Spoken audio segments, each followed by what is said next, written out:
What is up, sister friend? We are here with another episode of Heart to Heart with Coach Emily. Today, I got the freaking microphone. So if you're watching this on YouTube, you can see my new fancy microphone. It is very cool. It's hopefully working. Based on what the Zoom is telling me, it is working. So I'm super excited for that. I had to buy an adapter for my laptop. This is my first Apple laptop. So I didn't know that normal plugs don't work on the laptop. So anywho, I'm very excited. I feel very official holding my little microphone. So last week we talked about transitions and moving through transitions and how you can make those work. Just a little bit about my story through transitions. Today, I want us to dive into you can do hard things. Also, I apologize in advance if I keep burping during this podcast. I just took my vitamins. So Rita, if you don't know who Rita is, follow Radiate with Rita on Instagram. She is the queen of gut health, hormones, endometriosis warriors. So check her out. But she recommended I take beef liver tablets or like multivitamin. It's not a multivitamin, but you get what I'm saying. And I always burp it a little bit after I drink my coffee, and that's probably TMI. But now you know. And this episode talking about you can do hard things. I think this is something that I have learned over the last year and a half.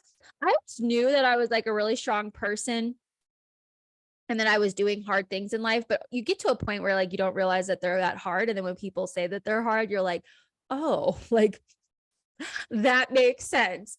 And just like even in the small hard things like moving or working on yourself, like you can do hard things. And so I wanted to talk about, me and Austin were actually kind of talking about this a little bit last night.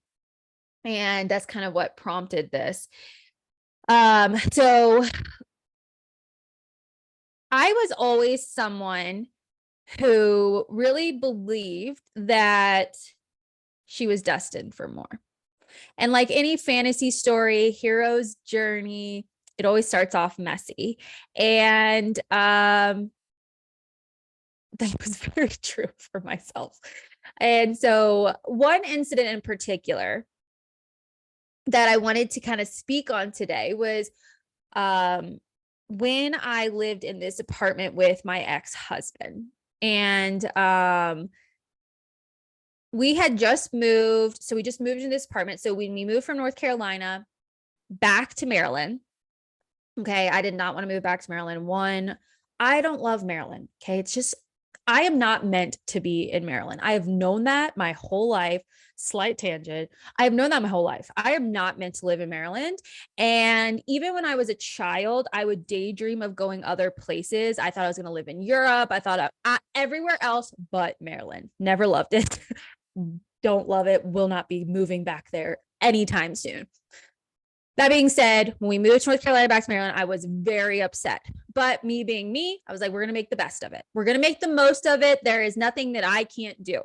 One of my favorite quotes that I'm going to send over to you guys is by Henry Ford. Whether you think you can or you think you can't, you are correct. Or you are right, is what he says. You're right. But it's by Henry Ford. Whether you think you can, whether you think you can't, you are right. And so I was like, I can do this. I can make the best of any situation. If there is one thing God has taught me, I'm a resilient little biatch. So we moved back to Maryland, moving with his parents. Then we were like, we need to get our own place, get ourselves an apartment. That being said, we were poor. Okay. He had just gotten out of the military. He was in school. I was a personal trainer, and personal trainers don't make that much money. And so they work shitty hours. That's a whole other story in itself. And I was living at this apartment.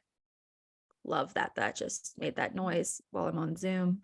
I don't know how to edit the podcast yet. So everything I'm just like posting up for you guys is literally raw, unedited, because I literally don't know how to do that. So it is what it is. It's like you're hanging out with me in my office. I would love it for it to feel like that. So moving to this apartment. And it is, so if you've ever been to Annapolis, there's like the really nice, rich area of Annapolis, and then the really not so nice part of Annapolis. Just like any town that's, you know, the duality of poor people and rich people and I can go on a long tangent about that, but the injustice there just drives me nuts.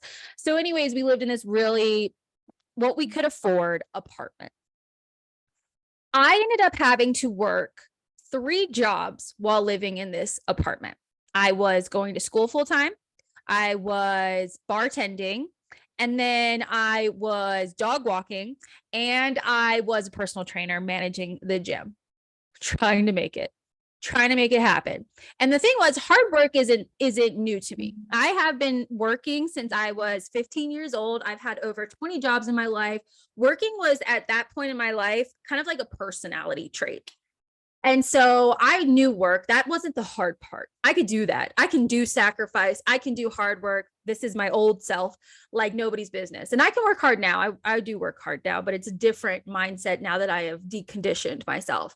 That being said, the hard part was in shitty ass apartment, okay, that I'm trying to make the most of it, right? One thing my parents taught me, you make the best of your situation. You do the best you can. You make it nice. You have a positive outlook on it. And that is something I have always done, is like, I have my own apartment. I am living in a place, you know, that I can pay for, and I'm working hard, and I'm going to school, and I'm doing all these things. I am doing a good job, right?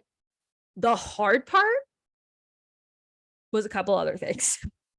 So this apartment was infested with roaches. Okay.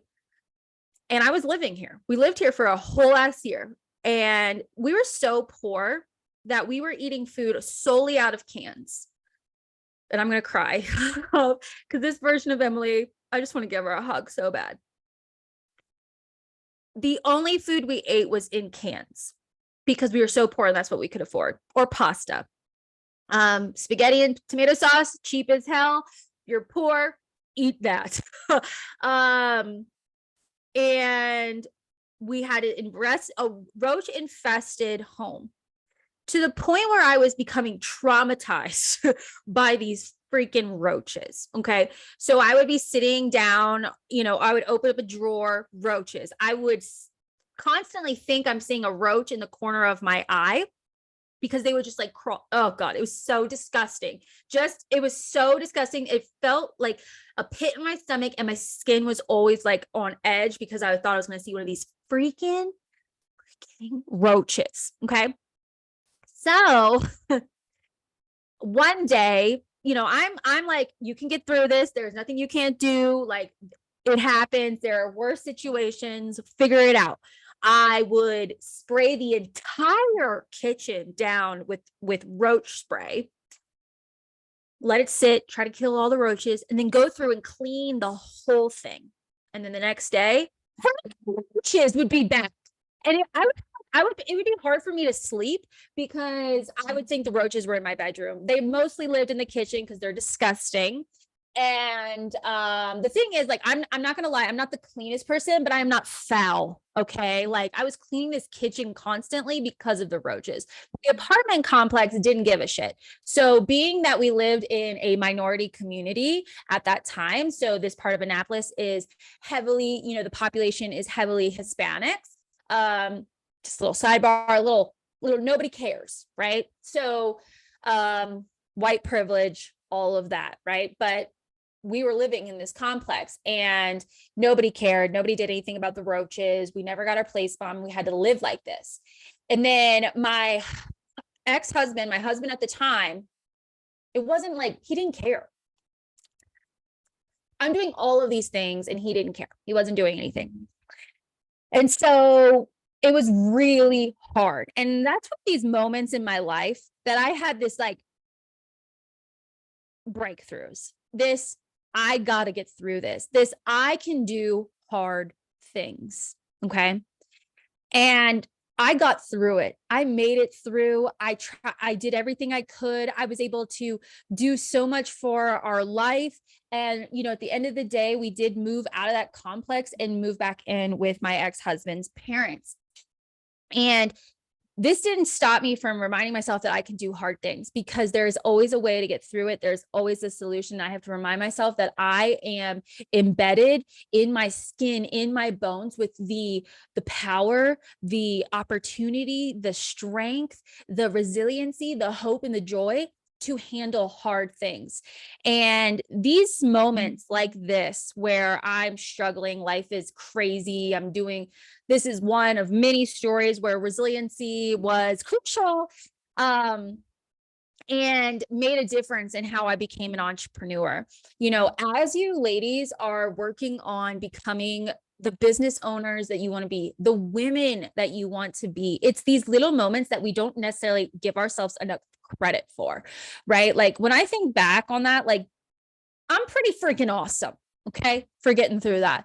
And that's just one small thing, one small big bump in the road on the path to Emily figuring out what is the life that she wants.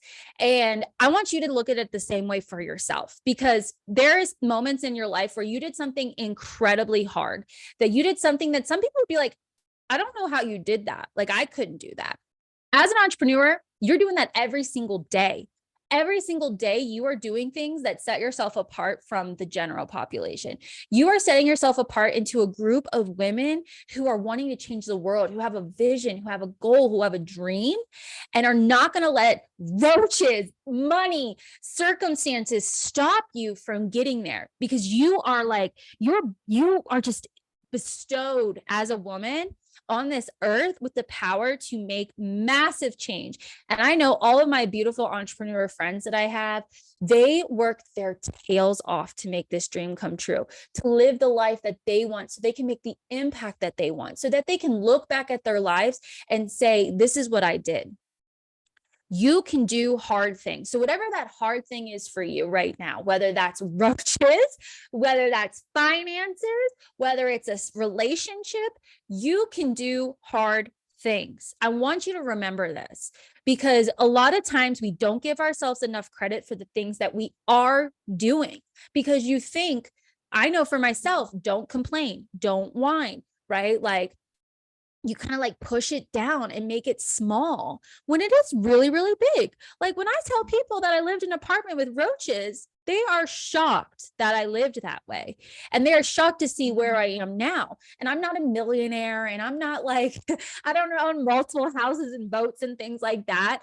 But I have made my life. I've created my life. I have never stopped putting one foot in front of the other to become that woman. And that woman does hard things, and she does them well, and she shows up, and she falls down, and she picks herself up. And I want that same thing for you, because you are destined for more.